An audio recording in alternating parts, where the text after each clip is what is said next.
ಕೃಷ್ಣಾವತಾರದಲ್ಲಿ ಅಣ್ಣನನ್ನಾಗಿ ಮಾಡಿಕೊಂಡ್ರು, ಬಲರಾಮನೇ ತಮ್ಮನನ್ನಾಗಿ ಮಾಡಿಕೊಂಡ ಅಂತ ಹೇಳುವುದು. ಕೃತ್ಯ ಶಬ್ದಕ್ಕೆ ಅರ್ಥ ಮಾಡುವುದು. ಈ ರೀತಿಯಾಗಿ ಅವತಾರ ಮಾಡುವಾಗ ಶೇಷದೇವರನ್ನು ಬಿಟ್ಟು ಬರೋದಿಲ್ಲಂತೆ. ಕಶುಪು ಕೃತ್ಯ ಯಮಸೇತೆ, ಹಾಸಿಗೆಯನ್ನಾಗಿ ಹಾವನ್ನು ಹಾಸಿಗೆಯನ್ನಾಗಿ ಮಾಡಿಕೊಂಡು ಅಲ್ಲಿ ಮಲಗಿದಂತಹ ಶ್ರೀನಿವಾಸ ಈ ಭೂಲೋಕದಲ್ಲಿ ಕೂಡ ಶೇಷಾಚಲದ ಮೇಲೆ ಬಂದ ಅಂತ ಬಾಲರಾಸ್ವಾಮಿ ವರ್ಣನೆ ಮಾಡ್ತಾ, ಅವತೀರ್ಣೋ ಅನಜೀಕೃತ್ಯ ತದ್ಭಕ್ತಾಗ್ರಣಿ ಫಣಿ ಫಣಿ ಎಂದು ಶೇಷದೇವರು ಭಕ್ತಾಗ್ರಣಿಯಾಗಿದ್ದಾರೆ.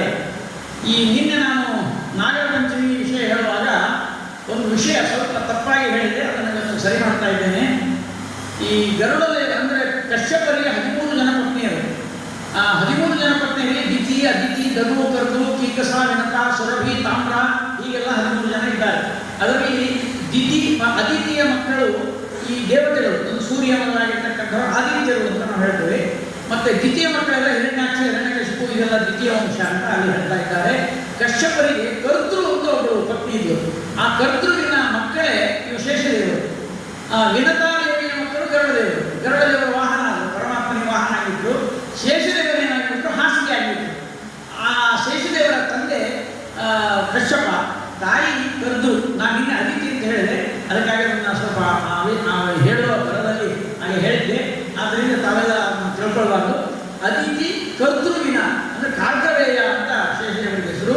ನಾಗ ಜಾತಿಗಳೆಲ್ಲ ಕರ್ತೃವಿನ ಮಕ್ಕಳಾದ್ದರಿಂದ ಅವರಿಗೆ ಹಿರಿಯನಾದರು ಶೇಷದೇವರು. ಅಂತ ಶೇಷದೇವರು ಪರಮಾತ್ಮನ ಹಾಸಿಗೆಯಾಗಿ ಇದ್ದಾರೆ ಅನ್ನೋದನ್ನು ಬಾಲರಾಸ್ವಾಮಿ ವರ್ಣನೆ ಮಾಡ್ತಾ, ಅದಕ್ಕಾಗಿ ಶೇಷಾಚಲ ಪರ್ವತದ ಮೇಲೆ ಪರಮಾತ್ಮ ಬಂದಿದ್ದಾನೆ ಅಂತ ಈ ರೀತಿಯಾಗಿ ಅದಕ್ಕೊಂದು ವರ ಕೊಟ್ಟದ್ದರಿಂದ ಬಂದಿದ್ದಾನೆ ಅಂತ ಒಂದು ಹೇಳಿ. ಇನ್ನೂ ಒಂದು ಕೊನೆಯದಾಗಿ ಆ ಶೇಷದೇವರ ಮೇಲೆ ಎಷ್ಟು ಪ್ರೀತಿ ಅಂದರೆ, ಸ್ವಾಮಿಗಳಾಗಲಿ ನಾವಾಗಲಿ ಒಂದು ಪೂಜೆ ಮುಗಿದ ತಕ್ಷಣ ಅದನ್ನೇನಂತೀವಿ ಅಂದರೆ ಭುಜಗಿಸುವುದು ಅಂತ.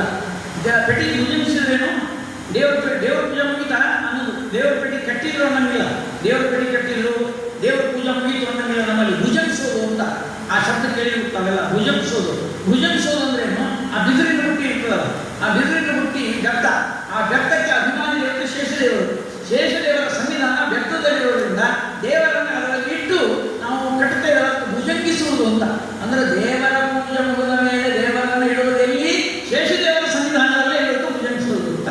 ಈ ರೀತಿಯಾಗಿ ಆ ಶೇಷದೇವರ ಮೇಲೆ ಪ್ರೀತಿಯಿಂದ ಪರಮಾತ್ಮನ ಮಹಿಮೆಯನ್ನು ವರ್ಣನೆ ಮಾಡಿ, ಆನಂತರದಲ್ಲಿ ಶಂಕರ ರವಿಶೇಷ ಮುಖ್ಯ ಕಿಂಕರ ಉಪಾಸಕಾ ಯಸ್ಯ ವೆಂಕಟಗಿರಿನಾಥವಸು ಪಂಕಜನೇನ ಪರಾತ್ಪರೋ ಜಯತಿ ಅಂತ ಈ ರೀತಿಯಾಗಿ ವೆಂಕಟೇಶ ದೇವರ ಸ್ತೋತ್ರವನ್ನು ಮಾಡಿ, ಕೊನೆಗೆ ಸಮಸ್ತ ಸೃಜನಾಧಾರಂ ದೋಷದೂರಂ ಗುಣಾಕರಂ ಶ್ರೀ ವೆಂಕಟಾಚಲವಾಸಂ ಶ್ರೀನಿವಾಸಂ ಭಜೇಶಂ ಅಂತ 11 ಶ್ಲೋಕಗಳಲ್ಲಿ ವೆಂಕಟಾಚಲ ಪರ್ವತದ ಶ್ರೀನಿವಾಸನ ಮಹಿಮೆಯನ್ನು ವರ್ಣಿಸಿದ್ದಾರೆ ವಾದಿರಾಜತೀರ್ಥ ಶ್ರೀಪಾದಂಗಳವರು.